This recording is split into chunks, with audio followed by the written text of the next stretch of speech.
સુરત શહેરમાં છેલ્લા 24 કલાકથી પડી રહેલા ધોધમાર વરસાદને કારણે પાંડેસરા વિસ્તારના નીચાણવાળા વિસ્તારોમાં ગંભીર સ્થિતિ સર્જાઈ. ભેદવાડ ખાડી કિનારે આવેલ ગધાનગર, કૃષ્ણનગર અને સીતાનગરમાં વરસાદી પાણી ભરાતા લોકોને મુશ્કેલી.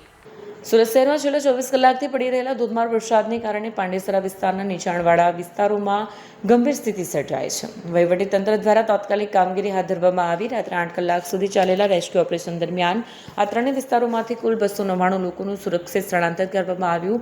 113 મહિલા, 161 પુરુષ અને 25 બાળકોનો સમાવેશ થાય છે. સ્થળાંતરિત કરાયેલા તમામ લોકોને નજીક આવેલી નગર પ્રાથમિક શાળા નંબર 219 અને 20માં આશ્રય આપવામાં આવ્યો છે.